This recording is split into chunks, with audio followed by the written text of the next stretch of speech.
Amen. Magandang umaga po sa ating lahat, mga kapatid. Amen. Are we glad this morning?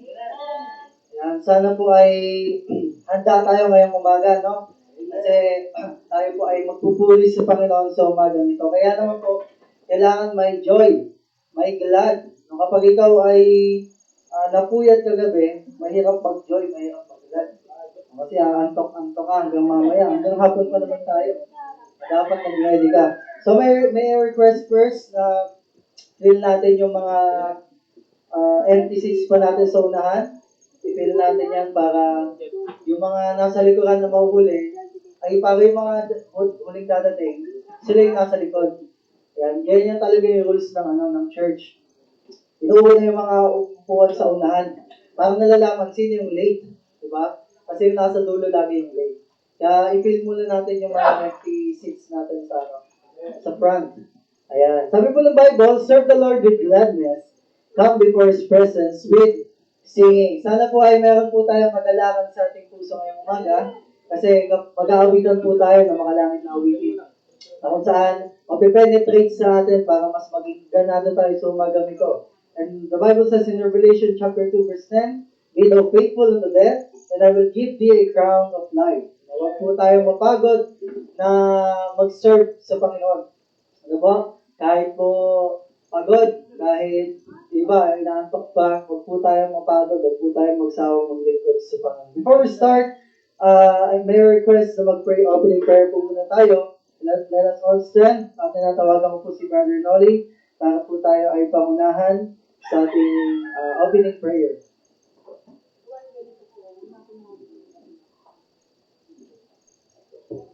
Thank you, Brother Nick. Tayo manalangin. Tayo lalapit sa Panginoon. Dakilang aming Diyos, aming Amang nasa langit. Salamat po, Panginoon, sa oras na yung nilaan na para sa amin. Gawain ngayon, this day, hanggang mamayang hapon, Panginoon. Dalangin po namin, Panginoon, gabayan mo kami. Pangunahan mo kami, yung banal na Espiritu, Panginoon. Maraming salamat sa buhay na iyong pinagdalo sa amin sa bawat isa. Salamat po sa aming natatanggap na biyaya, sa oras na iyong nilaan para sa amin, Panginoon. Thank you po, Lord, sa bawat isa. Ipuin po nawa ang bawat isa sa aming kapatiran. Kayo po ang kumatok sa kanilang puso, sa kanya-kanyang tahanan, Panginoon, sa aming kapatiran. Ikaw nawa, Lord, ang magbibigay sa amin ng strength, karunungan, Panginoon, upang maging bukas ang aming puso at isipan sa oras na ito, Panginoon, sa aming gawain ng worship service, Panginoon. Pangunahan mo kami, ang bawat isa, magiging nasa pamamahay man ng aming ibang kapatiran, Panginoon, naway ikaw ang magkaroon ng ikaw ang sentro sa bawat isa, Panginoon, sa oras na ito. Dalangin po namin sa oras na ito, ikaw ang magsaway sa anumang gawa na kaaway, Panginoon, upang kami magpatuloy sa aming gawain sa oras na ito, Panginoon, upang kami magkaroon ng focus, serious, makapag-aral kami sa iyong mabuting salita, Panginoon, sa oras na ito. Ito naman po ang dalangin sa ngalan ni Jesus. Amen. Amen. Kunin po natin yung ating mga Bible at babasahin po natin ang Joshua chapter number 1 verse 8. Atin pong itaas yung ating mga Bible gaya po ng ating laging nakagawian bilang panunumpa sa salita ng Diyos. Ito ay hindi natin ihiwalay sa ating buhay. Ito, itaas po natin yung ating Bible. Sabay-sabay po natin basahin yung King James Version. Joshua chapter number 1, verse number 8. Basahin po natin sabay-sabay.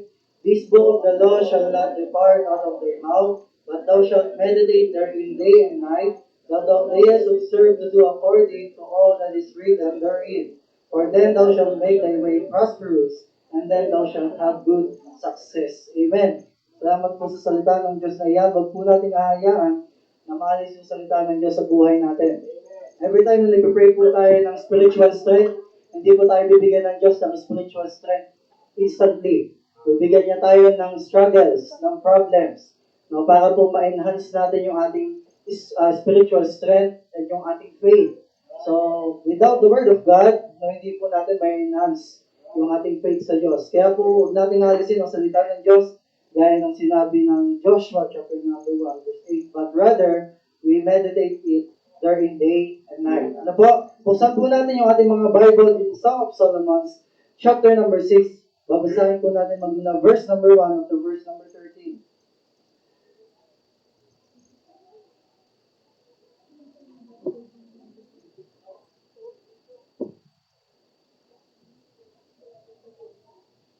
Okay? Let's read it conversational. Ako po sa verse 1. Then, susundan po niyo sa verse number 2. Then, sabay-sabay po tayo in verse number 13. Nakita na po? Song of Solomon, chapter number 6, verses number 1 up to verse number 13. Unahan ko po sa verse number 1 at sabay-sabay po kayo in verse number 2. "Whither is thy beloved gone, O thou fairest among women? Whither is thy beloved turned aside, that we may seek him with thee?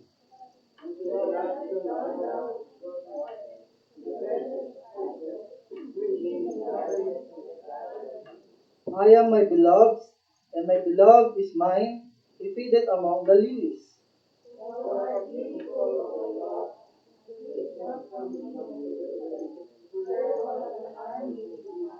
Turn away thine eyes from me, for they have overcome me.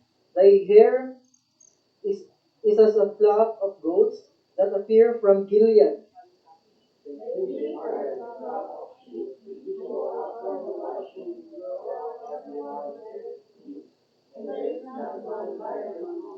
As a piece of a pomegranate are thy temples within thy locks.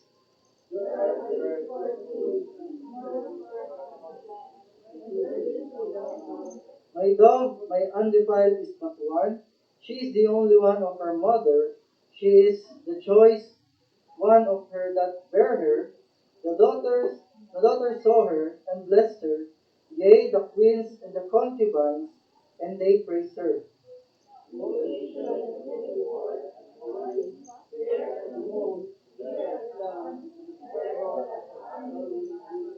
I went down into the garden of nuts to see the fruits of the valley, and to see whether the vine flourished and the pomegranates budded.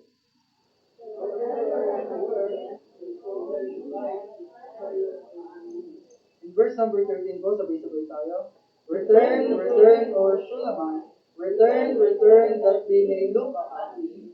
What will we see in the Shulamite, as it is for the company of two armies? Amen. Sabi po ng Hebrews chapter 10 verse 25, not forsaking the assembly of ourselves together as the manner of some is, but exhorting one another, and so much the more as we see the day is approaching. Amen.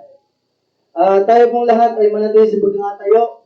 Awitin po natin ang mga makalangit na awitin. Unang awitin po, save, save. Sa mga may hawak po na hymnal books, page, 70.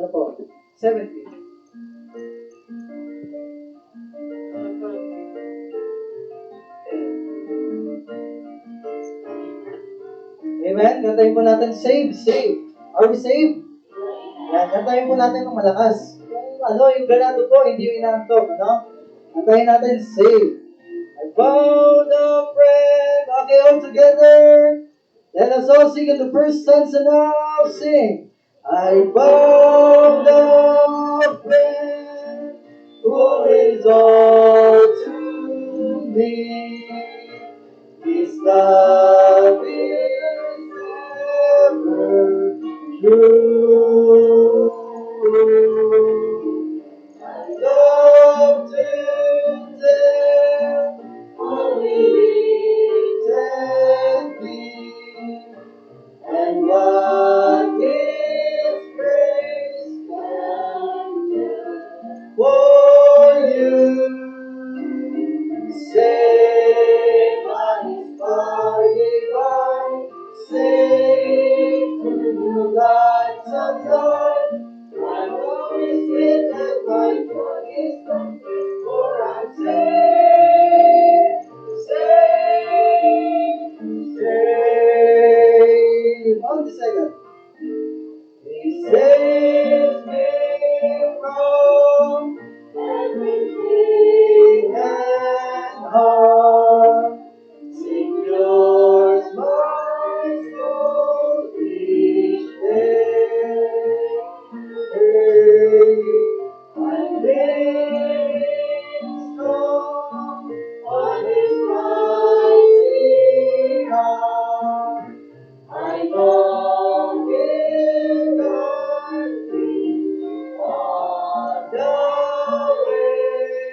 ko po, sa Tagalog po, kantahin po natin yung purihin. Or sa Tagalog, all hail the power of Jesus' name.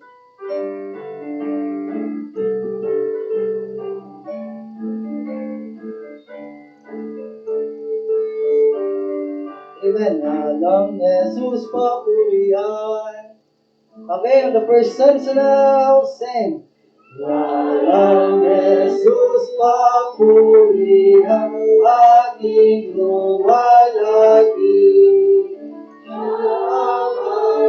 Ang bawat nilalang at Panginoon natin. Siya ang hari ng bawat nilalang, Diyos at Panginoon natin. Si Kristo na manunubos at inuwalhati. Kaya tayo ay gumulong at siya'y ipurihin. Sa trono niya tayo ay gumulong at siya'y ipurihin. Bawat bansa lipinit ang kay Kristo magtunggal. Pangalan niya magpatibay ang takot ng Herman. Sa pangalan niya'y magpatibay ang takot ng Herman. Kapag tayo ay sumapit sa langit na bayan, mapuri tayo ay walang palit sa Diyos ang pagkailanman.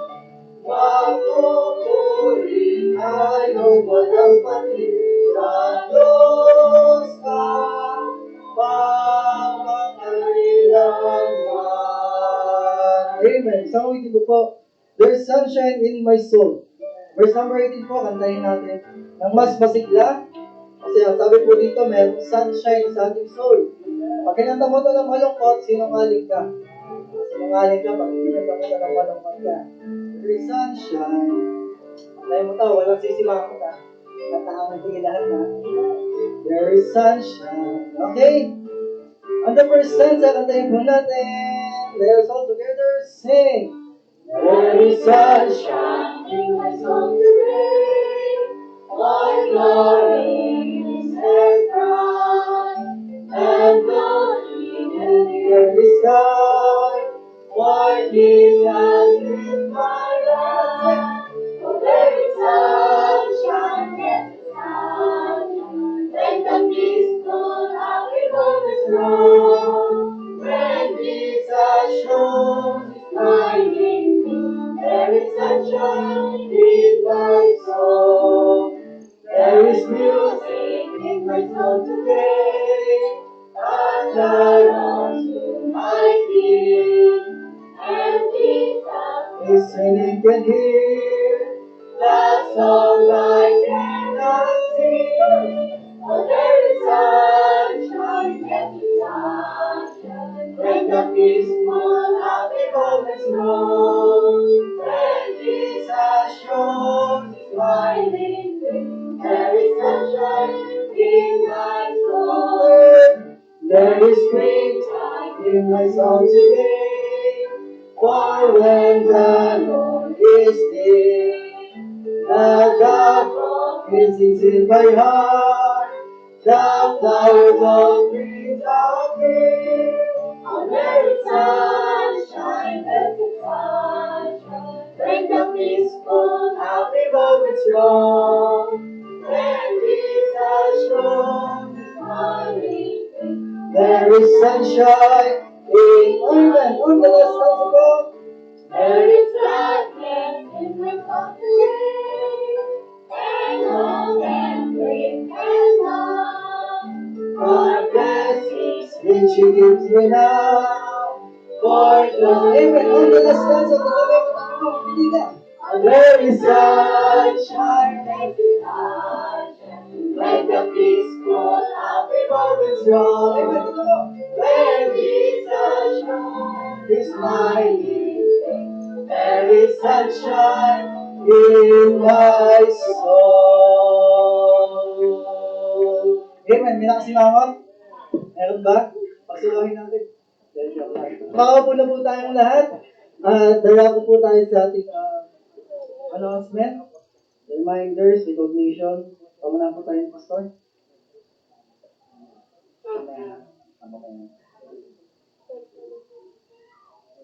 Sige po, tawagin na po natin yung Macedonia Baptist Kids Choir. Ready na po. At pakinggan po natin yung awiting inihanda nila para po sa Panginoon. Ayan, itindihin po natin yung Word of God sa pamamagitan ng message ng awitin na yan. Nawa ay may matutunan po tayo. No, hindi po sa matatanda, hindi lang po sa matatanda natututo ang tao. Pero minsan, sa mga bata pa nga talaga tayo natututo. Tuturuan pa nila tayo. Pakinggan po natin yung message na dala po ng awitin nila.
Amen. Napakagandang awitin, no? I will choose to serve the Lord. Ganun ba yung desire ng puso natin? Hindi lang pang bata po, hindi lang po pang kabataan, mga kapatid, yung pag-serve the Lord. As long as you live, dapat mag-serve ka sa Panginoon. Amen. Choose to serve the Lord daily. And if there's a chance, di ba? At pwede natin gawa ng paraan. At ngayon po ay tumayo po tayong lahat. Awitin po natin ang God's wonderful people at kamayan po natin ang bawat isa sa ating mga kapatiran. Amen. Praise God. Kayo po'y masaya kasama natin yung mga kapatid sa Panginoon. Amen. Kaya bigyan natin yung malakas na pagkamay, yung masishake talaga kasi inaantok pa eh. Amen. Let's sing God's wonderful people.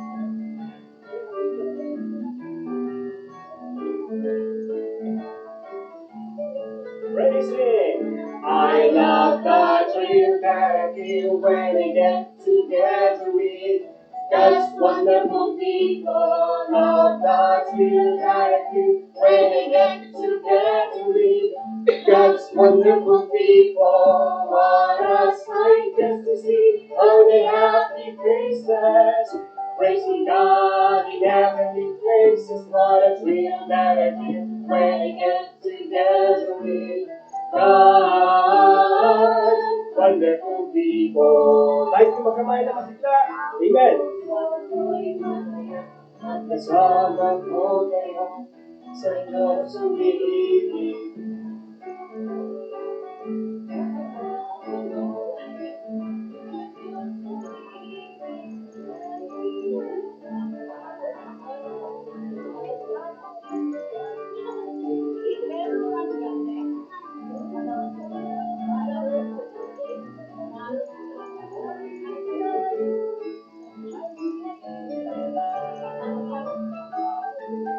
Ako'y masaya magkasama ko.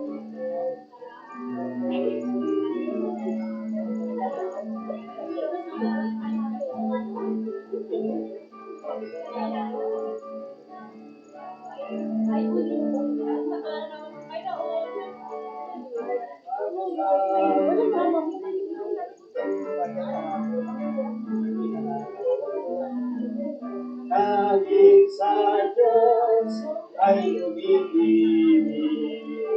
And the people of God will say, Amen. Praise the Lord. Sige po tayo na po una.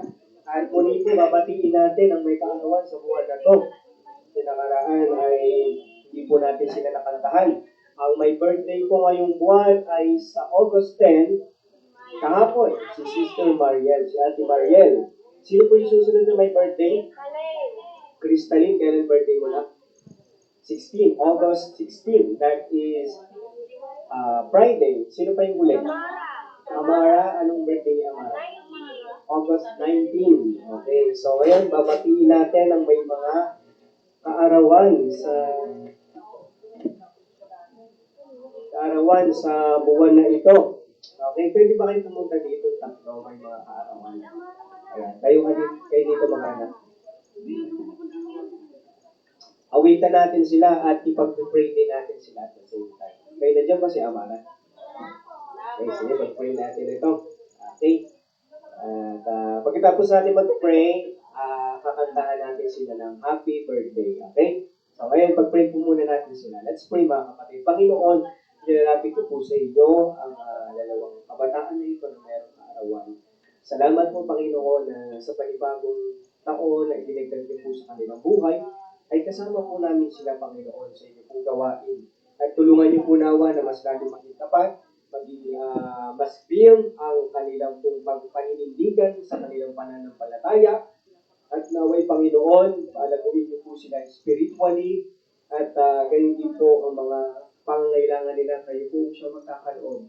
Yung mga goal nila sa buhay, Panginoon, naway ang kalooban mo dahil sa gayon ay hindi po sila maligaw ng landas. At Lord, I am praying na naway sila po ay patuloy na mag-stay sa inyong pong gawain at maging kagamit-gamit, maging fruitful po, Panginoon, sa gawain po natin nagkatiwala po ninyo sa amin. Ingatan niyo po sila at gabayan and naway ang family din po nila, Panginoon, ay makakilala po sa inyo. Salamat po sa kanilang kaarawan at naway, Panginoon, ikaw ang kanilang kasiyahan sa panibagong taon na nadagdag sa kanilang buhay. Ito po ang aming panalangin sa pangalan ng Panginoon Kristo. Amen. Awitin natin. Happy birthday to you. Happy birthday to you. Happy birthday, happy birthday, happy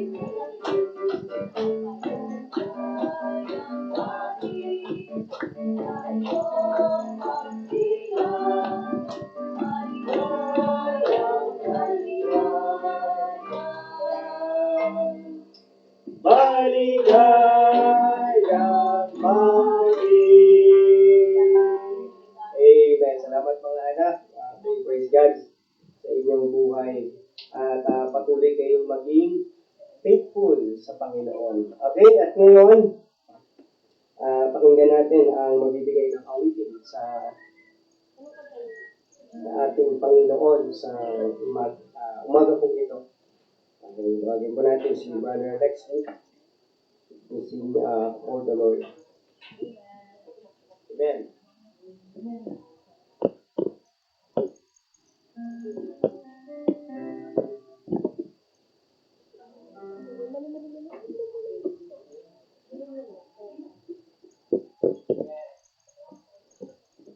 Lusam.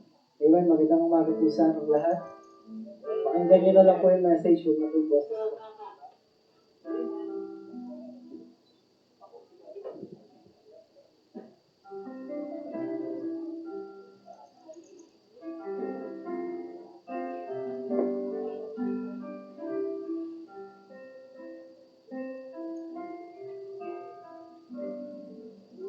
Is there something in your way? A battle you can't win? Do you struggle day to day with thoughts of giving in? There's no reason for despair. We have walked this way before. With compassion flow free. He's there for you and me. That's what grace is for. When all hope fades away and prayers are only words, just reach out in faith and He's already heard. No matter wounded heart, Peace He will restore. His arms are open wide. Walk through mercy's door. That's what grace is for. When the answer just won't come, and your soul cannot be still. When it's all been said and done, rest in the Father's way. There's a multitude of slaves covered by the blood that poured, blood that cleanses every stain, so that none remains. That's what grace is for. When all hope fades away and prayers are only words, just reach out in faith and know He's already heard.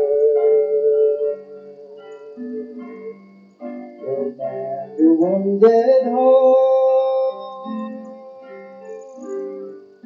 and peace it will restore. His arms are open wide, walk through mercy's door. That's what grace is for. His arms are open wide, walk through mercy's door. That's what grace is for. That's what grace is for. Amen. Napakabuti po ng Panginoon sa atin.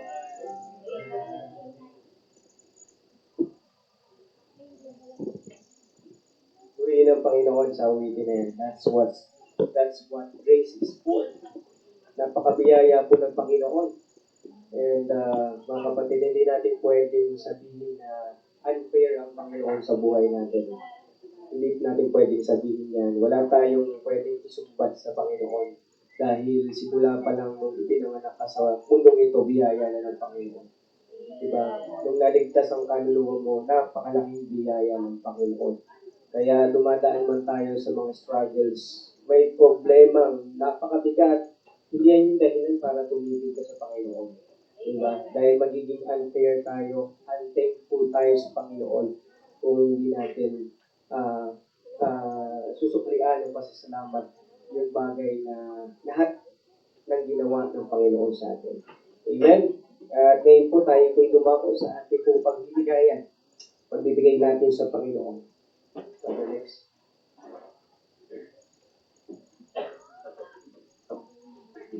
Amen. Kayo po ba ay napagpala sa awitin? Mukhang hindi po. Nawa ay naiintindihan po natin yung message na awitin. No? Napakabuti po ng Panginoon sa atin.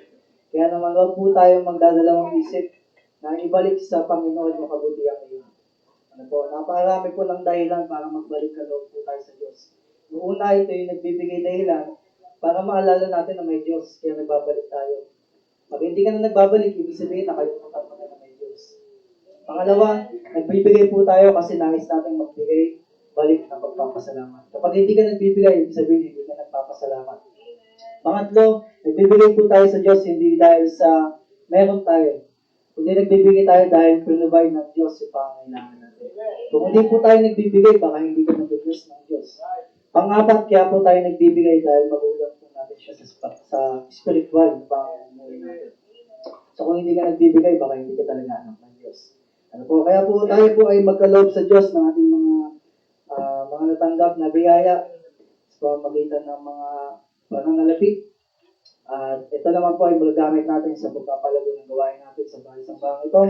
Sabi po ng Malakay chapter 3 verse 10, "Bring ye all the tithes into the storehouse, that there may be meat in mine house. Improve me now herewith, saith the Lord of hosts, if I will not open yet the windows of heaven, and pour out a blessing, that there shall not be room enough to receive it."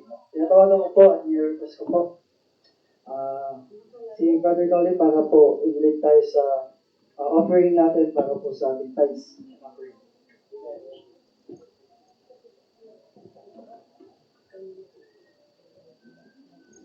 Tayo mag-pray. Panginoon, dinadakila at nasalamatan ko muli sa araw na ito, sa aming ito maraming salamat po sa mga taong nagbibigay katapatan, Panginoon.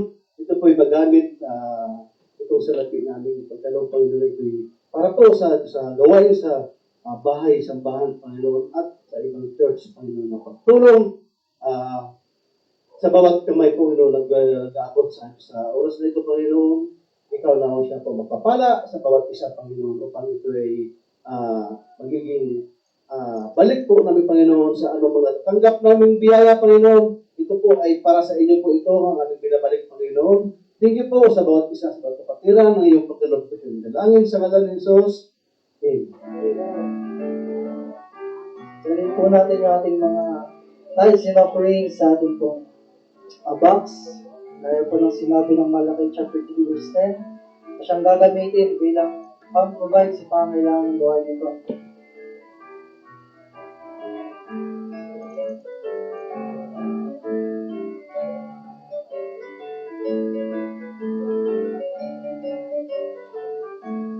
din po,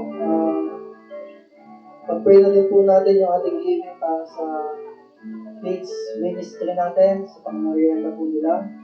Brother Marvin, pag-pray na lang din po din.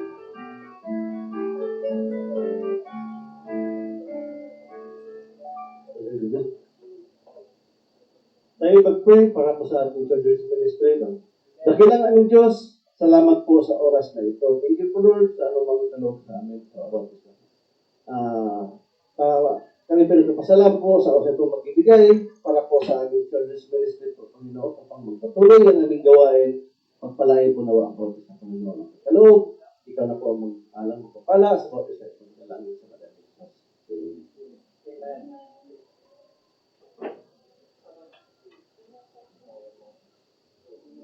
Ayan, paki-ready na po ng church choir.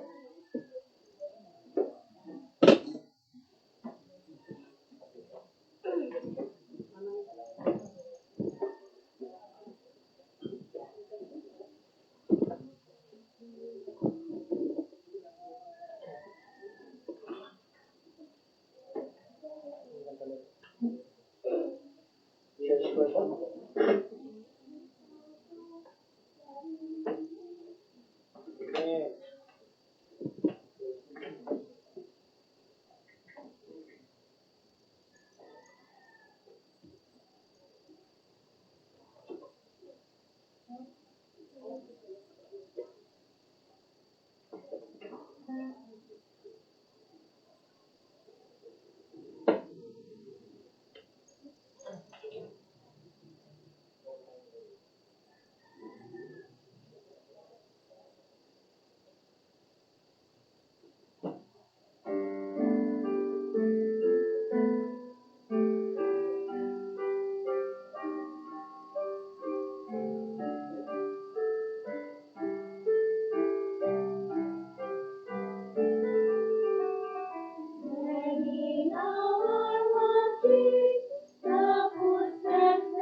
Let us stand beneath the dawn and make a difference.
Amen. Praise God po sa makalang na awitin po ng church choir.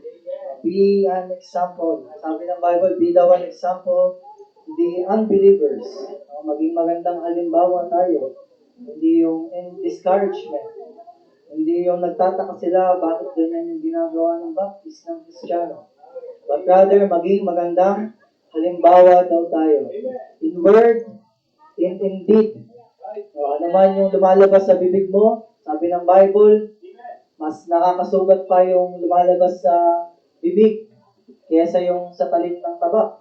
Bakit? Kasi matalas yung dila natin minsan. Ang pangit mo. Diba? Grabe kang magsalita. Magkamukha naman kayo. Bakit ganyan yung hininga mo? Ang baho. Hindi lang siya umaangal, pero mabaho yung hininga mo. Diba? Huwag tayong maging huwag tayong maging padalos-dalos sa ating ginagawa. Sa ating action, huwag ka agad nagagalit. Mag-isip ka muna. Huwag kang padalos-dalos. Baka makagawa ka ng hindi tama. Sabi ng Bible, be thou an example. Maging magandang halimbawa tayo sa unbelievers and unbelievers. Mapalabas o mapaloob ng church, maging magandang halimbawa po tayo. Huwag tayong maging palaway, tayong maging tawag dito, yung nakukutya ka, nanlalait ka, huwag po ganun. Hindi po magandang character ng tao yun. Kung unbeliever ka, pagpatuloy mo yan. Pero kung believer ka na, huwag ka nang manlalait, huwag ka nang bubugbog, huwag ka nang nananakit. Pag nakagawa ng mali sa'yo, ang sabi ng Bible, pag sinampay ka sa kanan, iharap mo ang kaliwa. So kapag ginawan ka ng hindi maganda, huwag kang gaganti. Hayaan mo lang sila. Kung magkamali ka, nakaganti ka, humingi ka ng tawad. Sa susunod, huwag mo nang ulitin. Okay po, ang sabi po ng Bible, mga kapatid natin, be thou an example. Be an example to the believers and unbelievers. Tayo po ay mag-ready na. Ano po, yung mga nasa likod po, may upuan pa po dito. At yung phones, nakuha na po. Yung notebook natin, pakiprepare na po para sa pagsulat ng message. Pakinggan po natin yung message ngayong umaga at kunin po natin yung salitang magagamit natin na makakapag-encourage sa atin. Ano po, pakinggan po natin kasi pag hindi po natin inintindi, bali wala po yung worship natin ngayon. Sayang lang yung pagpunta mo dito. Imagine mo, pagod ka, pumunta ka dito. Sayang lang, pagdating mo sa langit, walang reward. Sayang. Kaya pakinggan po natin yung message, itindihin po natin, namnamin natin, alamin natin yung kailangan natin matutunan at kailangan natin i-accept. Yung maging masakit man or sweet yung message ng Diyos, ay tanggapin po natin ang maluwag sa ating puso. Tutulungan po tayo ng ating pastor sa ating message ngayong umaga. Tawagin po natin ang ating pastor para po sa kanyang salita.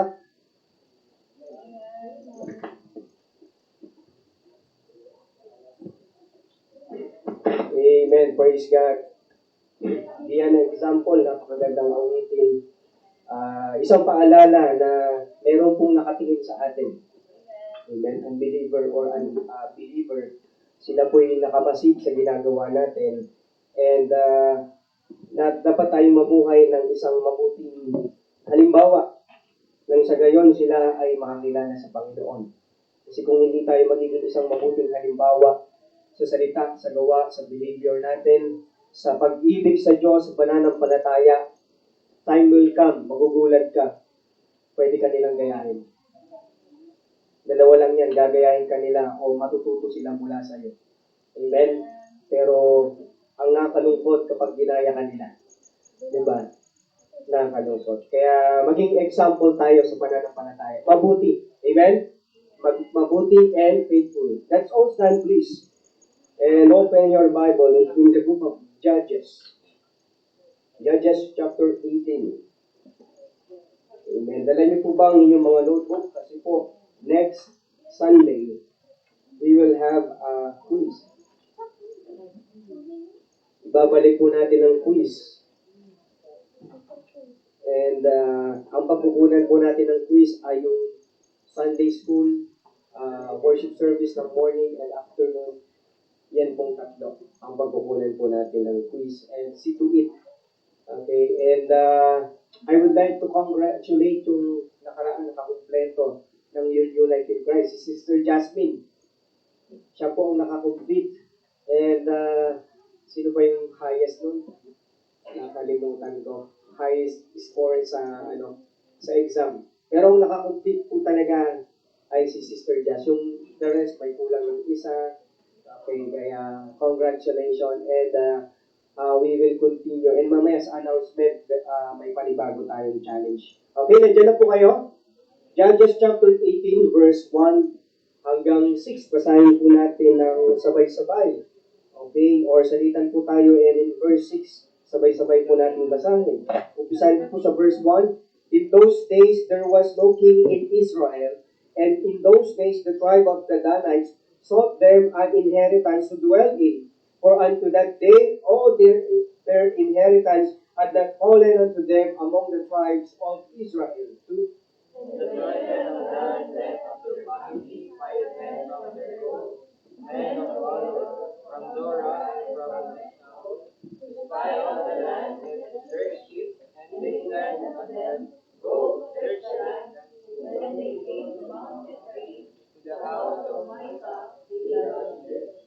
When they were by the house of Micah, they knew the voice of the young man, the Levite. And they turned in thither and said unto him, Who brought thee hither? And what makest thou in this place? And what hast thou here for?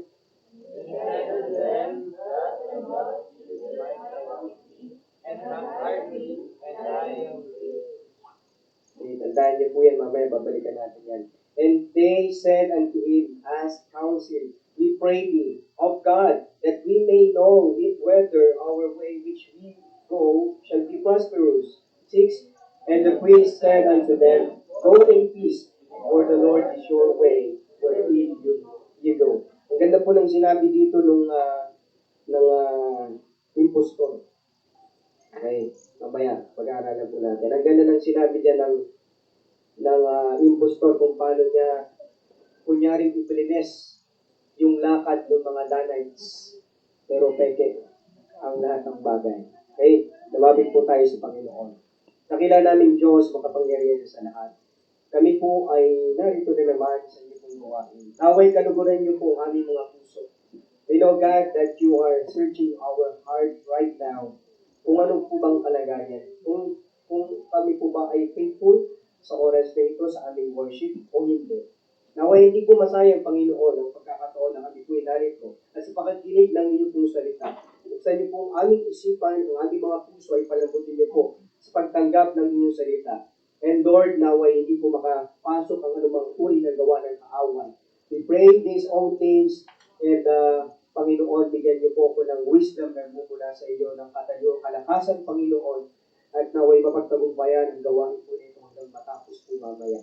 Ito po ang aming panalangin sa pangalan ng aming Panginoon Kristo Diyos at tagapagligtas. Amen, amen. Tayo po mabuti na mga kapatid. Amen. So, napakaganda po ng pag-aaral natin sa umagang ito. At ito po ay mahaba. Kaya dahil sa haba po nito, ang continuation po nito ay mamayang hapon. Okay? Kaya dapat nandito po kayo hanggang hapon. Nang sa gayon ay makumpleto niyo po ang blessing ng salita ng Diyos. Amen? So, blessing din naman kung nandito kayo ng umaga at wala kayo sa hapon. Pero mas blessed ka kung makukumpleto mo ang pakikinig ng salita ng Diyos. Amen? So, dito po, sa ating pag-aaralan sa Judges, may kita po natin dito, ang title po ng message ay Blessing or Faith Opportunity. Blessing or Faith Opportunity. Pagpapala ba o faking oportunidad? Okay? Blessing or faith opportunity. Mga kapatid, magsulat po kayo, hindi na po ako magpapasa ng notes sa GC. Okay? Kaya mag-notes po kayo. Mag-umay mag-alala, 1 to 15 lang po ang quiz natin every Sunday. Yung mga mahalaga lang po ang pinalagay ko po doon sa quiz. Okay? So mga kapatid, blessing or faith opportunity. May mga opportunities na akala natin galing sa Diyos, pero hindi pala. Amen? Akala natin galing sa Diyos lahat ng magagandang bagay, pero hindi pala, mga minamahal na kapatid. Blessing, pero hindi kalooban ng Diyos. Hindi lahat ng blessing na meron ka ay kalooban ng Diyos. Hindi lahat ng blessing na naiisip mo bilang tao tayo ay kalooban na ng Diyos. Nais ko po, nasa takbo ng mensahe ng Panginoon, na inyong pakatandaan ang tatlong pangunahing karakter dito po sa kwento. Okay? Una po dyan, yung Levite. Yung Levite, nasabi niya siya yung priest. Okay? Yung Levite at si Micah. Si Micah na nag-hire ng priest. Okay? Kumbaga, nag-hire siya ng pastor. Okay? And huli ay yung Danite. Ito po yung tribe of Dan. Isa po sa tribe of 12 tribes. Okay? Danite po yung tawag sa kanila or tribe of Dan. Dahil ang tatlong ito, mga minamahal, ay nagkaroon ng pagpapala na akala nila ay galing sa Panginoon. Akala nila galing sa Panginoon. Nakita po natin, i-segue lang po muna natin ng saglit. Buksan niyo po ang Bible niyo po sa Matthew chapter 4, verse 1 to 11, na kung saan si Satanas ay tinukso ang Panginoong Jesucristo. Okay? And we can relate dito po sa kwento po ni Jesus Christ at doon po sa kwento ng Levite, ni Micah at ng Danite. Okay? Matthew chapter 4, verse 1 to 11. Matthew chapter 4, verse 1 to 11. And hayaan niyo pong basahin ko po sa inyo sa wikang Tagalog. Okay? Para mas lalo po nating maunawaan. Okay? Sabi po sa verse 1, pagkatapos nito si Jesus ay dinala ng banal na Espiritu sa ilang upang tuksuhin ng dyablo. Okay? Tutuksuhin siya ng dyablo dun po sa ilang. At pagkatapos niya makapag-ayuno ng 40 araw at 40 gabi, siya ay nagutom. Mga minamahal, 40 days, walang kain, walang tulog, di ba? Magugutom ka talaga, manghihina ka talaga. E yung pagpasok pa ni Satan, ito po, at nang dumating sa kanyang manunukso ay sinabi niya, yamang ikaw ay ang anak ng Diyos, sabihin mo sa mga batong ito na maging tinapay. Diba? Kung ordinaryong tao lamang ang Panginoong Jesucristo, gagawin niya tinapay yung mga bato kasi siya ay nagugutom na. Siya ay pagod na. Amen? Pagod siya pag-pray, di ba? And verse 4, ngunit si Jesus sumagot at nagsabi, ito ang nasusulat, ang tao ay hindi nabubuhay sa tinapay lamang, kundi sa bawat salita nagmumula sa bibig ng Diyos. Siguro kung tayo po yung nasa kalagayan na ito, akin na nga yan, gagawin kong tinapay yung bato. Di ba? Hindi na natin i-oppose, hindi na natin i-reject yung pagkilo sa kaaway. Amen? And every time, every day, ganyan ang ginagawa ni Satanas sa atin upang piliin natin, upang huwag natin piliin ang kalooban ng Diyos. Every day yan, mga kapatid. Verse 5, pagkatapos nito, siya ay dinala ng dyablo sa banal na lungsod at siya ay pinatayo sa taluktok ng templo at sinabi niya sa kaniya, yamang ikaw ang anak ng Diyos, magpatihulog ka sapagkat ito ang nasusulat. Uutusan niya ang kanyang mga anghel para sa iyo at bubuhatin ka ng kanilang mga kamay upang hindi tatama sa bato ang iyong paa. Kung mayabang ang Panginoong Jesucristo, diba? Kakasal siya doon sa challenge ni Satanas. Talagang sinusubok mo ko sa Satanas. Hindi mo ba alam na kaya kong gawin yan, sinasabi mo? Diba, kung mayabang ka, nagpadala ka sa sitwasyon na iyon, kung ikaw ay nasa kalagayan ni Jesus Christ, diba, kung sasabihin sa'yo, kung ikaw talaga ay isang Kristiyano, sige nga, gawin mo ay bagay na ito. Diba? Minsan may mga ganyan challenge sa atin, ang kaaway. Pero alam niyo po, ang Panginoon Jesucristo, itong sabi niya, sumagot si Jesus sa kanya, muli, ito ang nasusulat, huwag mong tutuksuhin ang Panginoon mong Diyos. Diba? Huwag mong tutuksuhin. Verse 8, siya ay muling dinala ng dyablo sa isang napakataas na bundok at ipinakita sa kanya ang lahat ng mga kaharian ng sanlibutan at ang kalwalatian ng mga ito. Pinakita ng kaaway ni Satanas yung kayamanan ng sanlibutan. Mga palasyo, mga magagarang mga material na bagay, mga ari-arian, pinakita lahat sa Panginoong Jesucristo.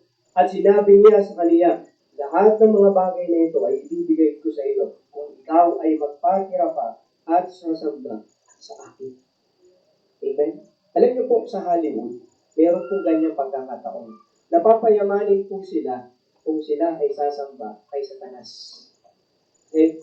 Sa Hollywood po ganyan po ang kalakaran. Kung kanilang ibebenta yung kanilang kaluluwa kay Satanas. Ngayon, gagawin ng Hollywood, papasikatin sila, papayamanin sila.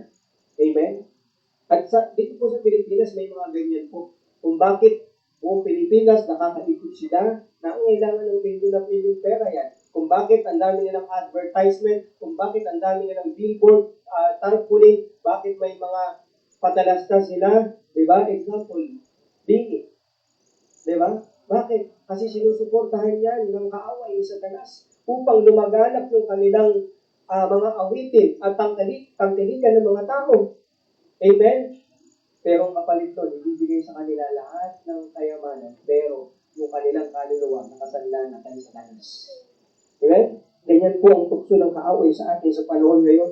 At hindi natin pwedeng sabihin na si Jesus Christ lang ang tinukso at tayo hindi tinutukso. Kung si Jesus Christ ka na Diyos, tinukso, tayo pa kaya? Mas higit pa tayo mga minamahal ng kapatid. Kaya mag-ingat po tayo. In verse 10, pagkatapos ito, sinabi ni Jesus sa kanya, Satanas, lumayo ka, sapagkat itong nasusulat, sambay mo ang Panginoon mong Diyos at siya na ang iyong paglilingkuran. Pagkatapos ito, siya ay iniwan ng Diablo na narito, lumapit ang mga anghel at pinaglingkuran siya. Amen? Anyone can stand for Jesus Christ? Amen? Kaya ba tumayo sa Panginoon sa Kristo kapag dumating na ang ganitong mga challenge sa buhay mo? Para talikuran mo ang Panginoong sa Kristo sa buhay mo? Amen? Diba? Yan ang mga tukso ng kaaway upang tayo ay may layo sa kalooban ng Panginoon. Sa pagpapatuloy po ng mensahe, makikita niyo po ang tatlong pangunahing karakter ay nahulog sa patibong ni Satanas. Sino po yung tatlo na yun? Sino po yung una? Sino po? Ang tribe of Dan, ano pa? Levite. Sino pa? Si Micah. Okay, mamaya babalikan natin yan. Okay? Nahulog silang tatlo sa patibong ng kaaway. Tinanggap ang magandang oportunidad, pero hindi pala kalooban ng Panginoon. Diba? Mga kapatid, yung in-offer ito ng Panginoong Jesus at in-offer din sa Levite, kay Micah, kay Danite, in-offer din ito sa atin ng kaaway ng paulit-ulit. Paulit-ulit na alupin tayo nito. Mamaya paglabas mo, o-offeran ka ng kaaway. Okay? Bukas, o-offeran ka ng kaaway. Simula Lunes hanggang Sunday, paulit-ulit na alukin ka ng kaaway para ikaw ay maglingkod sa Kanya. Para siya ang piliin mo at huwag mong piliin ang Diyos, ang Panginoon. Sa ating pong introduction, meron pong tatlong basic problems. There are three basic problems. Okay? Na makikita natin kung bakit itong sa Book of Judges, ganito po yung kalagayan nila. There are three major or three basic problems. Una po dito, parenting. Parenting. Ang pagiging magulang. Tignan po natin sa Judges chapter 2 verse 10. Open your Bible. In the Book of Judges chapter 2 verse 10. Isa po sa naging problema, mga minamahal, ay ang pagiging magulang ng mga matatandang Hudyo sa mga nakababata. Okay? Judges chapter 2 verse 10. Kaya kung bakit ang maling oportunidad ang pinipili ng next generation. Okay, Judges chapter 2 verse 10. And also all the generation were gathered unto their fathers, and there arose another generation. May sumunod ng generation. Ibig sabihin, natapos na yung mga matatanda. Yung kabataan naman, okay, parang halimbawa tayo, ang susunod na generation, yan, sila Taling, sila Thea, sila yung next generation, sila Sam, sila Mariel, sila yung next generation na luwain ito. Okay, tuloy natin. And there arose another generation after them, which knew not the Lord. Sabi dito, hindi nila kilala ang Diyos. Nakakalungkot. Hudyo sila, binili silang bayan, pero hindi nila kilala ang Diyos. Nor yet the works which He had done for Israel. Kahit yung ginawa ng Panginoon sa mga Israelita, sa mga ninuno ng mga kabataan na ito, ay hindi nila alam. Bakit?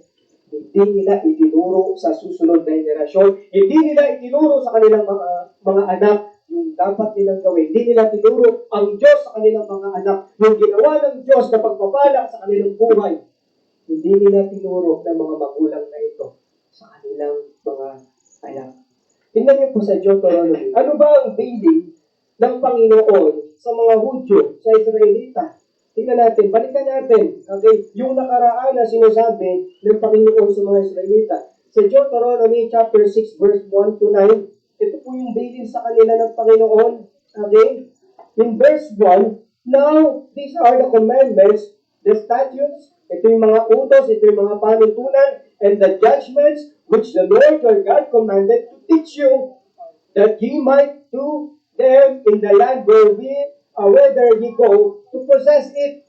Sabi ng Panginoon, dadalhin nyo ito, yung mga batas na ito, yung mga panuntunan na ito.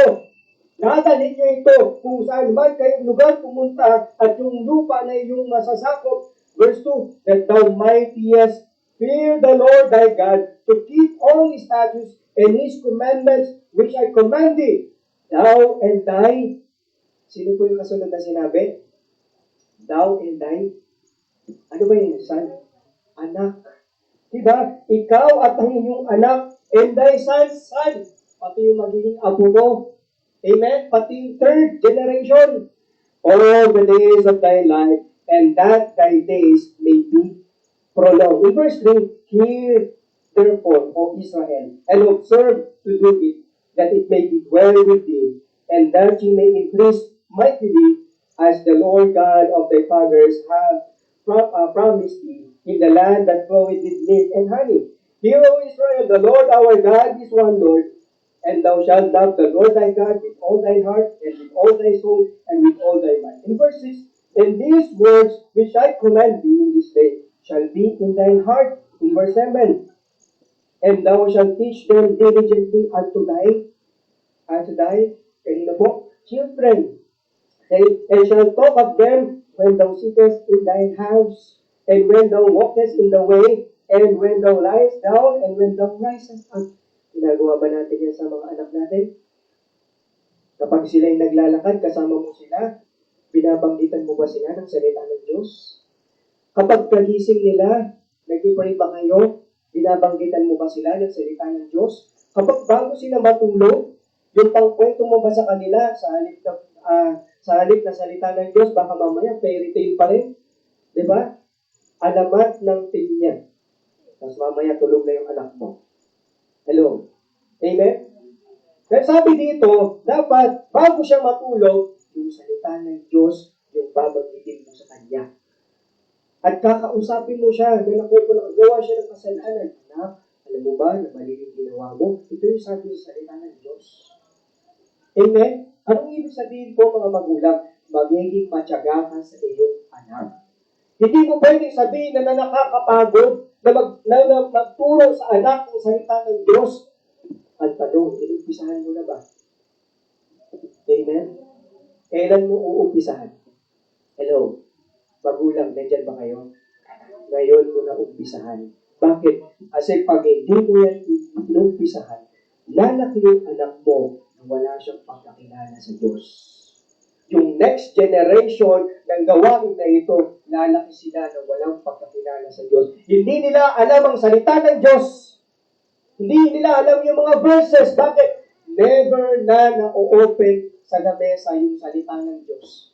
Never na na-open yung pangalan ng Diyos. Never na na-open yung pagkatakot sa Diyos.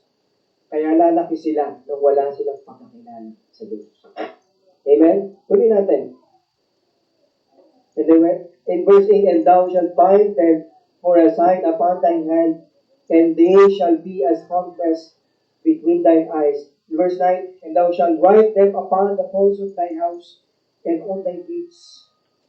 Yung mga Hudyo pong ginagawa niyan, nagsusulat po sila. Ilalagay po nila sa pintuan yung mga Bible verse. Ilalagay nila sa mga pader yung mga Bible verse para paalala doon sa anak nila. Amen? Amen? Kung noon, naalala nyo, sa lumang pananampalataya, ang nilalagay nyo sa mga pinto, yung mga picture. Diba? Picture ng nakaganon. Diba? Diyos Diyosan. Bakit hindi mo ilagay sa pintuan mo yung salita ng Diyos? Diba? Kung noon, yung altar mo, nakalagay doon yung taong nakaganon, na hindi gumagalaw kailanman. Diba? Bakit hindi mo ilagay doon yung salita ng Diyos? Kung noon sa luma natin pananampalataya, inilalagay natin yung mga Diyos-Diyosan, bakit yung mga Diyos na bagay hindi natin ilagay sa ating tahanan? Amen? Bakit wala tayong tiyaga? Kung kailan tayo naging Kristiyano, doon tayo naging tamad sa ating pananampalataya. Amen? This is the instruction, mga minamahal na kapatid, ng Panginoon sa mga Hudyo. Kaya nung pumasok ang Book of Judges, nagkaroon ng problema ang susunod na henerasyon. Diba? At isa dito si Micah. Mamaya, pag-aaralan natin ang kwento. At sabi ng Proverbs 22 verse 6, train up a child in the way he should go, and when he is old, he will not depart from it. Turuan mo siya habang bata pa, habang kaya mo pa siyang turuan. Kasi pag lumaki yan, may sungay na yan. Pag lumaki yan, matigas na yan. Magre-rebelde na yan sa iyo. Kaya habang bata pa, supilin mo na, ipakilala mo sa kanya sa salita ng Diyos, ipag-pray mo siya. Amen? Mga magulang na may matitigas ang ulong anak, tuwing gabi, ipag-pray mo yung anak mo. Ganunan mo siya sa ulo, ipag-pray mo siya. Diba? Iiyak mo siya sa Panginoon. Amen? Ilang telenovela na yung nagpaiyak sa atin kapag nanonood tayo tuwing tanghali, tuwing gabi. Diba? Pero bakit yung anak natin hindi natin mailapit sa Panginoon at iiyak natin sa Panginoon? Sinasabi natin, corny. Pastor, ang corny naman yan. Pag pray ko yung anak, umiiyak ako. Eh pag nanood ka nga ng telenovela, iyak ka ng iyak pag nadala ka sa istorya. Hello? Amen? Diba? Bakit hindi natin gawin yan sa mga anak natin? Parenting ang problema. Minsan mga minamahal na kapatid, diba? Ang problema, kung bakit ganun yung anak, kung bakit ganun yung bata, kasi tayo rin naman yung nag-train sa kanila ng mga bagay. Diba? Tayo natuturo sa kanila na dapat tama, dapat ganito sa gawain ng Panginoon, tayo dapat yung susundan nila, pero hindi nila nangyayari. Bakit? Kasi kung anong nakikita nila sa atin, yun yung gagawin nila. Totoo yun mga kapatid. At hindi mo pwedeng sabihin sa anak mo na maging masipag ka sa gawain ng Panginoon kung ikaw ay tamad. Hindi pwede. Bakit? Nagre-reflect kasi yun mga minamahal na kapatid. Merong titindig yung anak mo. Yung nanay ko nga hindi masigasig sa gawain. Yung tatay ko nga hindi masigasig sa gawain ng Panginoon. Ako pa kaya? May ganun po silang thought at hindi mo pwede silang i-control dahil may sarili silang kaisipan at yun yung naiisip nila. Ngayon, para hindi ganun yung kanilang maiisip, mga minamahal na kapatid, tayo, ayusin po natin. Ayusin po natin yung pagpapalaki sa kanila. In a godly way. Amen? Nang sa gayon, hindi nila gawan ng masama ang Diyos. Hindi nila i-blaspheme ang Diyos. Sa panahon natin ngayon, ang daming nagko-condemn sa Panginoon, ang daming nanuluya sa Panginoon. Bakit? Mga magulang na Kristiyano, hindi tinuturuan yung mga kabataan ng tamang asal, ng kabutihan mula sa salita ng Diyos. Hindi kayo nagpipray sa tahanan. Diba? Hindi nyo pinagpipray ang isa't isa. Amen? Na yun dapat nag-uumpisa sa tahanan. Amen? Huwag mong iaasa sa paaralan yung magiging maayos yung karakter ng iyong anak kung hindi yun nakikita sa tahanan. Hello? Huwag mong iaasa sa simbahan na siya ang simbahan ang magtutuwi sa iyong anak. Mag-uumpisa yun sa tahanan. Hello? Nandiyan po kayo? Mga kabataan, magiging magulang kayo. I-practice niyo po yung ganitong bagay. At kung kayo ay anak, napapakinggan niyo yung bagay na ito, magbago ka. Amen? Magbago ka. Kung yung magulang mo hindi mananampalataya, kung yung magulang mo hindi ligtas, yung tahanan mo hindi mananampalataya, huwag ka mag-repente. Bakit? Nalaman mo na yung katotohanan na yun. Magbago ka. Amen? Bakit? Ligtas ka na. Okay, ano bang problema? Dito po, sa Book of Judges, number 2, partnership. Nasa introduction pa lang po tayo mga kapatid. Partnership. Una po, parenting. Okay? Problema sa pagiging magulang, hindi ginagabayan ng mga kabataan. Pangalawa, partnership. Okay? Judges chapter 3, verse 5 hanggang 8. Judges 3. Open your Bible. Andiyan po ba yung Bible nyo? Amen? Praise God. Judges chapter 3, verse 5 hanggang 8. Okay? And the children of Israel dwelt among the Canaanites, Hittites, and Amorites, and Perizzites, and Hivites, and Jebusites. Diba? Buti walang pesticides. No? And they took their daughters to be their wives, and gave their daughters to their sons, and served their gods. Tignan niyo po nangyari, oh. Sumama itong mga Israelita doon sa mga unbeliever. Okay? Sa Canaanites, sa Hittites, sa Amorites, sa Perizzites, Hivites, Jebusites, ano pang ginawa nila sa verse 6? And they took their daughter, yung kanilang mga anak, to be their wives. Ibinigay nila yung kanilang mga anak doon sa unbeliever para maging asawa. Hello? Compromising. Amen? And gave their wives to their sons, at yung mga anak nilang babae, binigay sa kanilang anak na lalaki. At ang nakakalungkot, tingnan niyo po, na dahil sa pag-ibig, pinagpalit ang Diyos. Tingnan niyo po, and serve their gods, small letter G. Ibig sabihin, Diyos-Diyosan. Hello? Sa panahon natin ngayon, okay lang na masarap sa pakiramdam na ikaw ay may pag-ibig. Kahit wala ka sa kalooban ng Diyos. Diba? Okay lang na piliin mo yung lalaki, piliin mo yung babae, ang mahalaga, masaya ka. Yun nga lang, pinagpalit mo ng Diyos sa buhay mo. Ilang kabataan ang aking nasaksihan na pinili nila yung lalaki, pinili nila yung maling pag-ibig, at pinili na rin nilang sumamba doon sa Diyos-Diyosan. Baptist. Baptist po mga minamahal ng kapatid. Pero yung kanilang nakaparehas ay Katoliko. Katoliko na rin sila. Hello? Naligtas tapos napunta ulit. Yung galing ka na doon, inalis ka na ng Panginoon, tapos babalik ka ulit doon. Ganun po ang sitwasyon po ng Israelita. At sa panahon po natin ngayon, mga kabataan, nandiyan ba kayo? Nangyayari ito. Akala mo hindi ka nagsiserve sa Panginoon? Akala mo hindi mo sinasamba yung Diyos-Diyosan? Makinig ka, pag napangasawa mo na yung unbeliever na yan, doon ka na rin magsisimba. Pinagpalit mo na ang Diyos dahil sa pag-ibig. Tapos ano mangyayari? Babalik ka sa pastor mo. Pastor, nagkamali pala ako, masaya lang ako sa una, pero ito palang napangasawa ko, demonyo pala. Diba? Hello? Mamaya papatibayin natin yan, mga minamahal na kapatid. Mixed marriage ang naging dahilan kung bakit nagkaroon ng problema sa Israel. Mixed marriage. Yung mga Israelita nag-asawa ng ibang lahi na ayaw para sa kanila ng Panginoon. Naghanap sila. Kaya ikaw kabataan, narito ka nakikinig ka. Hello, nandiyan pa kayo. Nakikinig ka ngayon sa oras na ito. Ang ipag-pray ko, believer, wag unbeliever. Ligtas ka na eh. Amen? Mananampalataya ka na ni Kristo. Amen? May mga kakilala tayo, mga Baptist, na nakapag-asawa ng unbeliever at yung pangasawa nila na saved at naging faithful sa Panginoon. Well, blessing kapag ganon. Amen? Na yung nakapangasawa ka, unbeliever, tapos nadala mo siya sa gawain ng Panginoon, nagsisimba siya. Blessing yun, mga minamahal na kapatid. Diba? Pero meron din namang believer na nakapag-asawa ng unbeliever, pero yung buhay nila ngayon, magulo. Worst ang buhay nila. Amen? Diba? Meron din hanggang ngayon, hindi sa ibang asawa. Nagsisimba yung babae sa Baptist, yung lalaki, wala. Nagsisimba yung asawa sa Baptist, yung lalaki, kasinggero. Diba? Amen?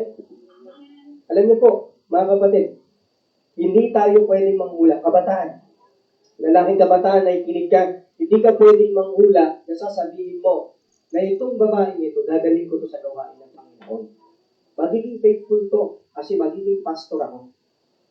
Hindi mo pwedeng sabihin yan. Hindi ka manguhula. At ikaw naman babae, dalaga, nandito ka, nakikinig ka. Hindi mo pwedeng sabihin, Pastor, pinag-pray ko tong unbeliever na ito, na mapapangasawa ko. Kasi nakikita ko na siya ay magiging tapat sa Panginoon. Hindi pwede yun, kapatid. Amen? Bakit? Dahil may pamantayan ang Biblia. Ano kung sabi ng 2 Corinthians 6:40? Be ye not unequally yoked together with unbelievers, or what fellowship had righteous with unrighteous, and what communion had light with darkness? Mga kapatid, this is the general command. May general na utos sa atin patungkol sa pag-aasawa. Ngayon nalaman mo na yung katotohanan.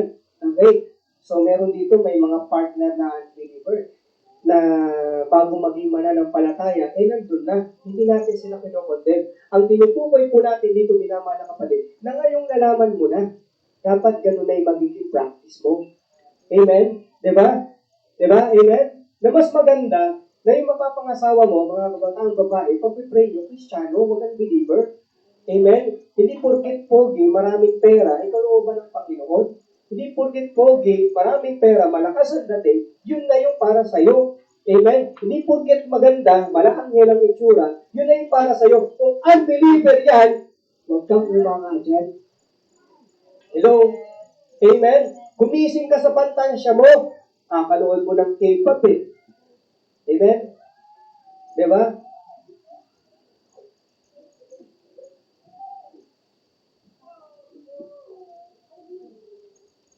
Minsan kakapanood natin ng mga love story.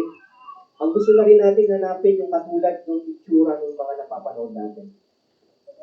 Tama ba ako? Diba? Minsan, nag-i-imagine ka, gusto ko ganito yung mapapangasawa ko, yung buhok niya nakababa, tapos singkit, tapos yung ilong medyo matangos, maputi, matangkad. Ganun yung gusto ko. Diba? Kalalakihan na naman, gusto ko yung katulad ni Momolan. Diba? Nancy. Okay? Gusto ko katulad nung, ano tawag dito? Bini. Diba? Sino ba yung mga ano doon? Manoy. Si, basta, diba? Gusto ko, Nana. Si Nana. Diba? Si pangalan pa nun, Nana. Diba? Si Nana. Gusto ko, pastor, ganyan. Yan yung pinagpipray ko. Yan yung pinagpipray ko, pastor, sa Panginoon. Kamukha nung Bini. Diba? Nagpapantasya ka na. Hindi yan ang pag-ibig. Ibog yan. No. Hindi magiging kailanman pag-ibig yung pagnanasa mo ng gusto mo na pag-ibig para sa sarili mo. Yan ay pagnanasa. Yan ay makalaman. Amen. Ang ipag-pray mo, kabataan, yung kalooban ng Panginoon. Amen. Na ibibigay sa iyo ng Panginoon. Mas maganda kung Kristiyano. Okay? At mas higit sa lahat, mas maganda kung Baptist din. Amen? Bakit? Kapatid, hindi naman tayo, hindi tayo dogmatic sa bagay na yun. Pero bakit mas maganda kung Baptist? Kasi kung Baptist yan, kunyari babae ka, okay? Kung Baptist yung napangasawa mong lalaki, walang problema, mapupunta ka rin sa Baptist. Pero ang problema, mga minamahal, dahil nga sa panahon natin ngayon, nagkalat ang mga maling propeta, ang mga maling simbahan. Mamaya sabi mo, Pastor, Kristiyano naman. Pero tanong, yung doktrina niyan, kumusta? Tama ba sa salita ng Diyos yung kanyang doktrina? O sinabi mo lang dahil siya ay Kristiyano? Amen? Dapat meron tayong standard. Meron tayong pamantayan. Bakit? Anak tayo ng Diyos eh. Baptist pa naman tayo. Alam niyo ba kung tatanungin niyo yung mga born again, ang taas ng tingin nila sa mga Baptist? Bakit? Napaka-standard ng mga Baptist. Walang tatalo sa standard ng mga Baptist. Kahit pa sabihin mo pa yung mga INC natin, mga kaibigan, walang tatalo. Bakit? Tignan niyo yung mga kaibigan natin na doon sa matutulis na mga simbahan. Lalabas ng simbahan, nakasigarilyo. Di ba? Pero yung Baptist, lalabas ng simbahan, sa bahay magsisigarilyo. Biro lang nakatago ito. Okay? Mga minamahal, ingatan po natin, amen, kung sino yung ating mga nakakasama. Kung sino yung ating pinagpipray na lalaki, pinagpipray na babae. Amen? Dapat hindi unbeliever. Dapat believer. Amen? Ano pa yung makikita natin dito? Una, ang parenting, may problema sa pagiging magulang. Pangalawa, may problema sa partnership. Di ba? Yung mga magulang, pinapayagan nila yung anak nila magkaroon ng karelasyon. Hello? Amen? Hindi dapat ganon. Nag-aaral pa yung bata. Amen? At dapat yung nanliligaw sa kanya, yung pumupunta sa kanya, sa tamang edad, sa tamang pagkakataon, dapat Baptist Kristiyano. Huwag kang papayag na nililigawan ng demonyo. Hello? Sabi ng Bible sa believer, ang isang mananampalataya ay precious sa paningin ng Diyos. Tapos ikaw magulang, ang tingin mo sa anak mo,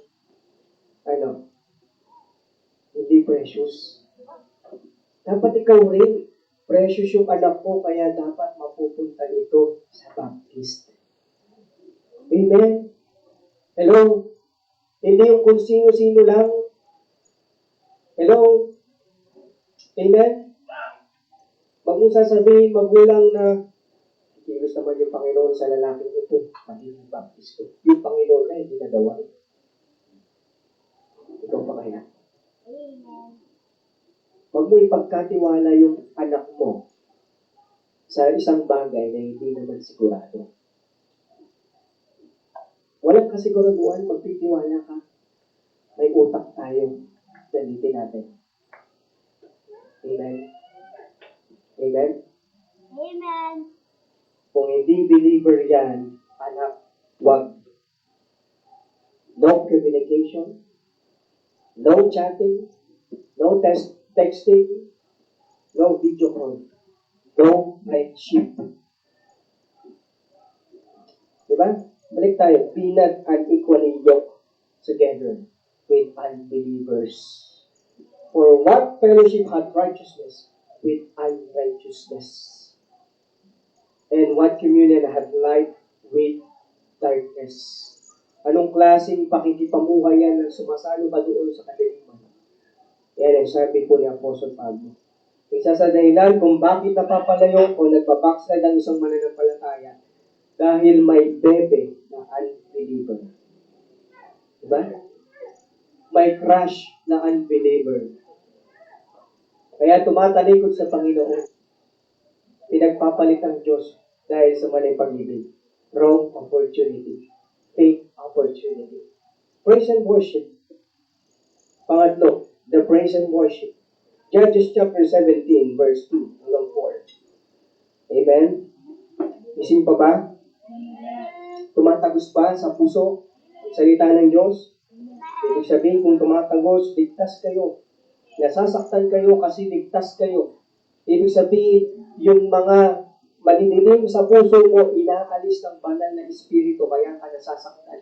Kaya dapat hindi ka ma-open sa salita ng Diyos. Judges chapter 17, verse 2 hanggang 4. Verse 2 hanggang 4. And he said unto his mother, the 1100 shekels of silver that were taken from thee, about which thou cursed and spakest of also in my ears, behold, the silver is with me. I took it, and his mother said, Blessed be thou of the Lord my son. And when he had restored the 1100 shekels of silver to his mother said, I had fully dedicated the silver unto the Lord for my hand, for my son, to make a graven image, a molten image. Now therefore I will restore it unto thee. Tignan niyo po yung magulang dito ni Micah. Si Micah po, ito kwento niya to. Di ba, sabi ko, tandaan niyo yung tatlong karakter. Si Micah po, nangupit siya sa magulang niya. Nagnakaw siya sa magulang niya. Kapag binasa niyo po ito, mamaya sa mga puntos natin, pag-aaralan natin, nagnakaw siya sa magulang niya. At nung ibinalik, nung magulang, binalik ni Micah yung nanakaw ni Micah na silver doon sa nanay, tuwang-tuwa yung nanay. Alam niyo kung bakit tuwang-tuwa? Kasi, hindi siya tuwang-tuwa dahil ibinalik ni Micah. Tuwang-tuwa siya kasi ipapagawa niya ng rekulto. Grabe, no? Sabi, tignan niyo po, ang sabi dito nung babae, nung nanay, I have wholly dedicated the silver unto the Lord. Sabi niya, dinedicate ko na, i-dedicate ko yan sa Panginoon, buong-buo yung mga silver na yun na kinupit mo sa aking anak. Ano pa kasunod? To make a graven image and molten image. Ang tindi, no? Dinedicate mo sa Panginoon, tapos gagawa ka ng Diyos-Diyosan. Napakatindi ng magulang na to. Di ba? This is yung generation na naabutan ni Micah na wala ng takot sa Diyos, kaya si Micah, mali yung kanyang pananaw patungkol sa Diyos. At mamayang hapon makikita niyo pa po kung ano yung mga bagay na ginawa ni Micah. Dahil doon sa kanyang magulang na walang pagkatakot sa Diyos. Tuloy natin. In verse 4, yet he restored the money unto his mother, and his mother took 200 shekels of silver and gave them to the founder. Pinatunaw niya yung silver, who made thereof a graven image and molten image, and they were in the house of Micah. yung Diyos-Diyosan nandoon na sa bahay ni Micah. Sino yung naglagay ng Diyos-Diyosan sa bahay ni Micah? Sino yung naglagay? Si Micah o yung magulang? Yung magulang. Grabe, no? Ibig sabihin, tayo mga magulang, minsan tayo yung naglalagay ng Diyos-Diyosan sa mga anak natin. Para hindi sila makakilala sa Panginoon at para hindi sila maging faithful sa Panginoon. Diba? Tingnan pa natin ang matututunan pa natin dito. Kaya nasa intro pa lang tayo at mamaya na yung puntos mamayang hapon. Akala ng iba, ang praise and worship, kumakanta ka lang. Diba? Ito yung kalagayan po ng magulang ni Micah. Gusto ng magulang ni Micah, ng nanay ni Micah, na si Micah mag-praise and worship. Kaya pinagawan niya ng ribulto para doon sumamba si Micah. Diba? So, akala ng iba, ang praise and worship, yung kumakanta ka lang, yung may kaharap ka na sinasayawan mo. Akala ng iba, ang praise and worship ay yung umiiyak ka, lumulundag ka sa tuwa, di ba? Natutumba ka, sumasayaw ka, nanginginig ka, nagsusuka ka ng puti. Yun yung akala ng iba ng praise and worship, di ba? Alam niyo po mga kapatid, praise and worship is obeying God who saved your soul. That is praise and worship. Yung susundin mo siya sa pang-araw-araw mo na buhay, yan ang praise and worship. Ang pagpuri at pagsamba sa Panginoon ay sa pamamagitan ng pagsunod sa Diyos na nagdikta sa iyong kaluluwa. Praise and worship is obeying the word of God. That is praise and worship. Hindi yung gagawa ka ng sarili mong Diyos at yun yung ipapraise mo at yun yung iwa-worship mo. Hello? Amen? Praise and worship is not just on Sunday routine. It must be the life of the believer. Ang praise and worship ay buhay po ng isang mananampalataya. Hindi yung ilalagay mo sa isipan mo, yung kasing tradisyon na ilagay sa isipan natin nung naunang katuruan yung RC. Yun yung ilagay sa isipan natin na ang praise and worship, linggo lang. Hello? Sa Baptist po ang praise and worship, araw-araw. Oras-oras. Simula pagkagising mo, hanggang bago mo matulog, yan ang praise and worship ng isang Kristiyano, ng isang Baptist. Amen? Ibig sabihin, babantayan mo yung sarili mo. Kung yung ginagawa mo, nakalulubog sa Panginoon, that is praise and worship, mga minamahal na kapatid. Hindi yung ginagawa ng iba, uy, linggo na. Kaya dapat mabait ako ngayong linggo. Hello? Dapat mapagbigay ako ngayong linggo. Dapat hindi ako palaaway ngayong linggo. Dapat mapagbigay ako ngayong linggo kasi linggo ngayon. Pagpasok ng Lunes. Ay, kung ano pinagsasabi, na naman ang pitin. Kung ano pinagkagawa mo sa sarili mo. Kung ano-anong ginagawa mo sa cellphone mo. Hello? Nakakapagbigay ba ng kaluguran yung ginagawa natin sa Panginoon? Lihim man yan o hayag. Amen? Alam niyo po, maunawa natin yung hindi ligtas na namumuhay sa kasalanan. Maunawa natin yun. Hindi natin sila pwedeng i-judge kaagad kasi hindi pa nila alam. Pero, yung isang tao na namumuhay sa kasalanan, na siya dapat ay nagliliwanag, nakakalungkot, siya pa yung pasaway. Siya pa yung bully at hindi gumagalang sa teacher. Diba? Siya pa yung mahilig mang-away. Siya pa yung mataray. Nakalimutan niya, lalaki pala siya. Diba? Siya pa yung mahilig sa lipstick at foundation. Nakalimutan niya, boy pala siya. Siya pa yung pa-cute sa mga boys. Nakalimutan niya, Baptist pala siya. Siya pa yung madaming bebe. Nakalimutan niya, ligtas pala siya. Diba? Na dapat tayo yung nagliliwanag, tayo yung asin, tayo yung nakakalimot. Hello? Alam niyo po, ang tema po ng Book of Judges, ang pinakabuong tema po ng Book of Judges ay yung mga tao po, ginagawa nila yung mga bagay na sa paningin nila ay tama. Yun po yung tema ng Book of Judges. Akala nila, tama yung ginagawa nila at yun yung ginagawa nila. Yan yung tema. People did which was right in their own eyes. Diba? Yung sa sarili nila. Alam niyo po, Ganyan din naman tayo hanggang sa kalagayan natin ngayon kung hindi tayo napapaalala ng salita ng Diyos. Gagawin mo yung isang bagay dahil masaya naman to pastor eh. Maganda naman to pastor eh. Wala naman ako nakikitang masama dito pastor. Diba? Kaya anong gagawin ng isang mananampalataya? Gagawin niya kasi wala siya nakikitang mali.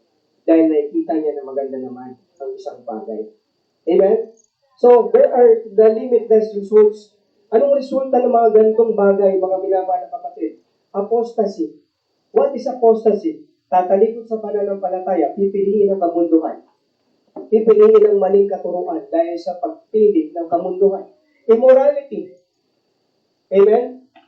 Dahil sa pagtingin mo na yan naman yung tama, yan yung maganda, pumapasok ka tuloy sa immorality. Immorality. Lalaki sa lalaki, babae sa babae, kinakasal na. Diba? Fornication, adultery, may asawa ka.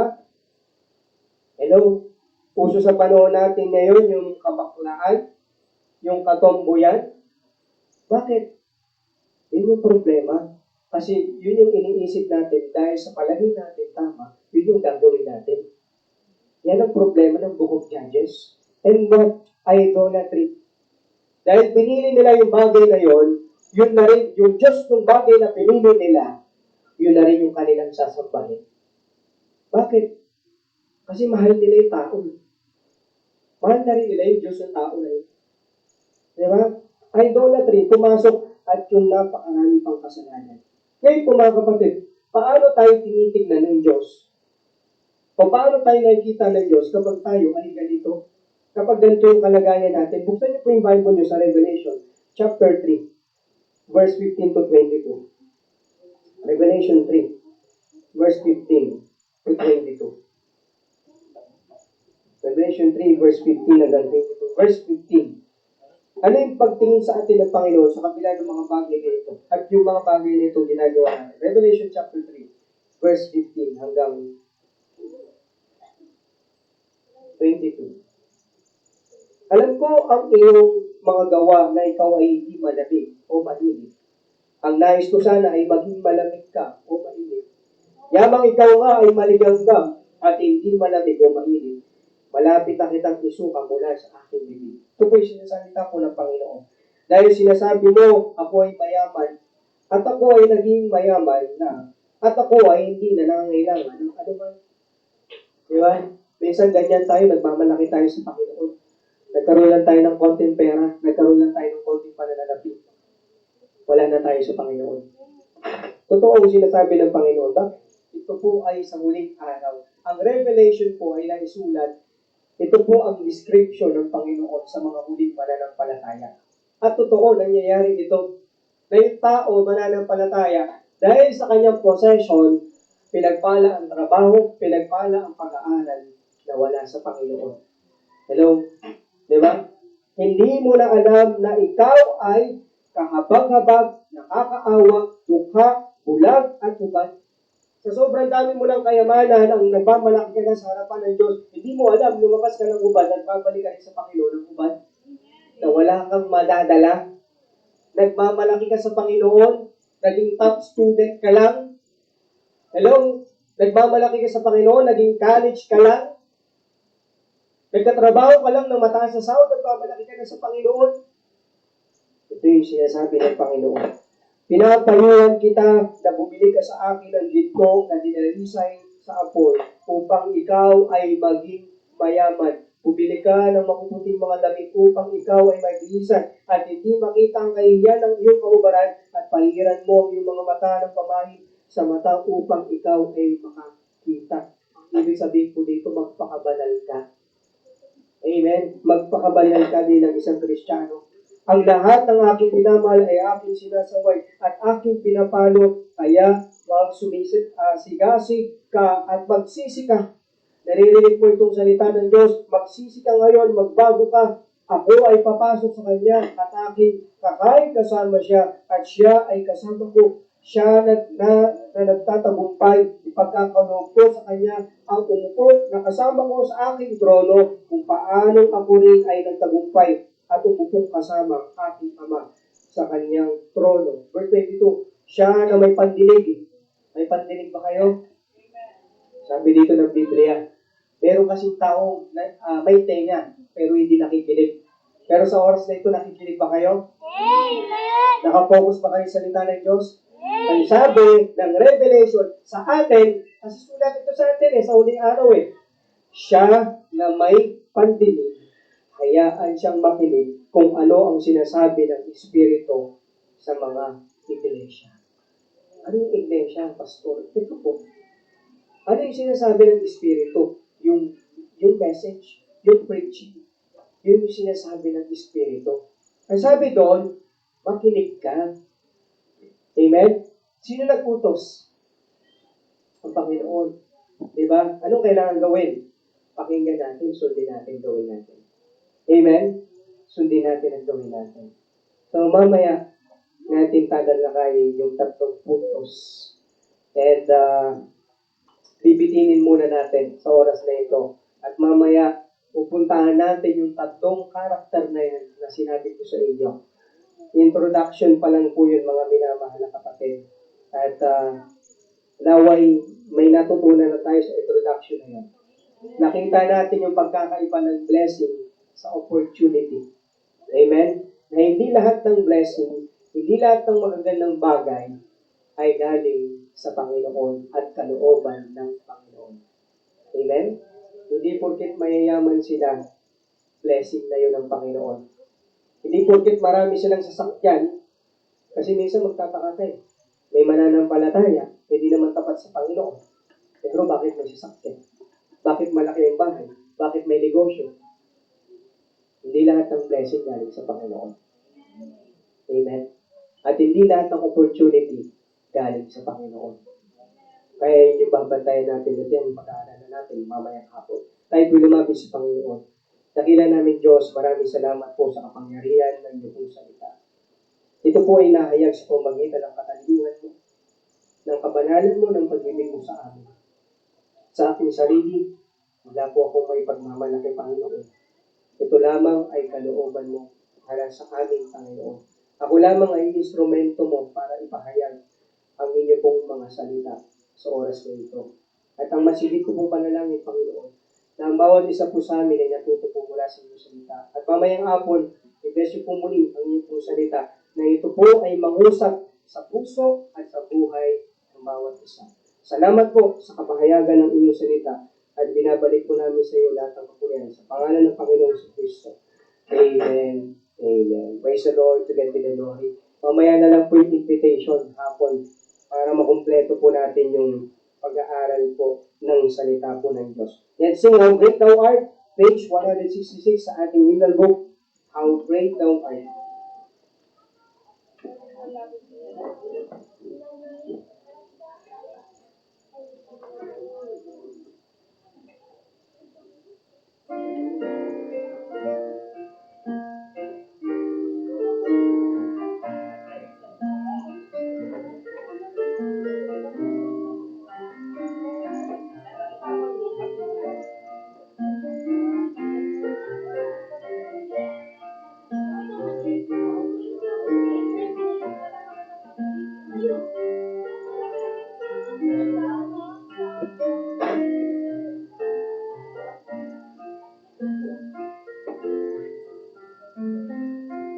Sige po, kantayin po natin How Great You Are on the first and the last stanza. Sabay-sabay po natin awitin on the first stanza now. Sing. Oh Lord my God, when I in awesome wonder consider all the works thy hands have made, I see the stars, I hear the rolling thunder, thy power throughout the universe display. Then sings my soul, my Savior God to thee.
Sabi po ni Ephesians chapter 3, verse 20 and 21, Now unto him that is able to do exceeding abundantly above all that we ask or think, according to the power that worketh in us, unto him be glory in the church by Christ Jesus for all ages, world without end.